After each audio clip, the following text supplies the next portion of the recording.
आप सबने देखा और सुना ही होगा कि जो लोग गरीब होते हैं वे ज्यादा दुखी रहते हैं, क्योंकि वे सदा अपने भाग्य को कोसते रहते हैं, या फिर यूँ कहें कि वे हमेशा इसी चिंता में रहते हैं कि उनका दुख कब दूर होगा, कब भाग्य का फेर बदलेगा, और इसी चक्कर में वे बाकी चीजों को अनदेखा कर देते हैं। जबकि व्यक्ति को ऐसा बिल्कुल भी नहीं करना चाहिए। भगवान द्वारा दी गई हर स्थिति में खुश रहना चाहिए और उसका डटकर सामना करना चाहिए।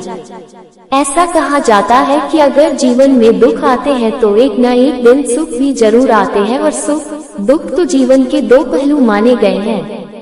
व्यक्ति को हर समय भगवान का नाम लेते रहना चाहिए। शास्त्रों में ऐसा वर्णित है कि अगर भगवान शिव और माता पार्वती की पूजा एक साथ की जाए तो उसका फल दोगुना ज्यादा मिलता है।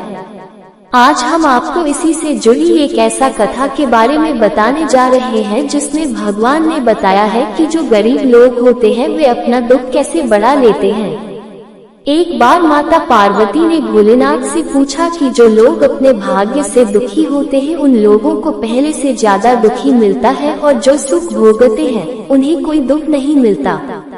उस समय भगवान ने माता के सवाल का जवाब नहीं दिया और उनके प्रश्न का जवाब देने के लिए उन्हें पृथ्वी लोक पर ले गए। दोनों ने मनुष्य देह धारण किया और नगर में पति पत्नी के रूप में रहने लगे।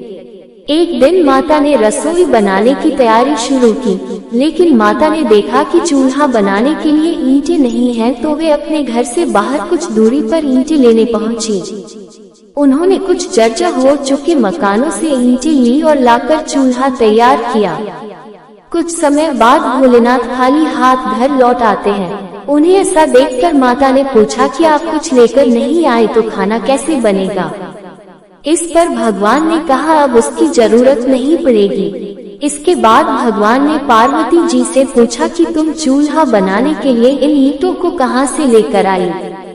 माता ने कहा प्रभु, इस गांव में बहुत से ऐसे घर भी हैं जिनका रखरखाव सही ढंग से नहीं हो रहा है। उनकी जर्जर हो चुकी दीवारों से मैं ईंटें निकाल कर ले आई। शिव ने फिर कहा जो घर पहले से खराब थे तुमने उन्हें और खराब कर दिया। तुम मजबूत घरों की दीवारों से भी तो ईंटें ला सकती थी।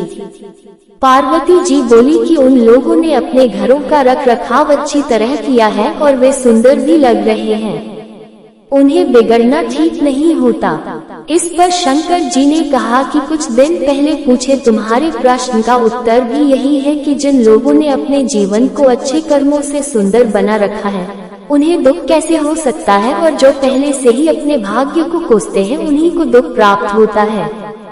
यदि आपको यह वीडियो अच्छा लगे तो इस चैनल को सब्सक्राइब करें और बेल आइकॉन को जरूर दबा दें।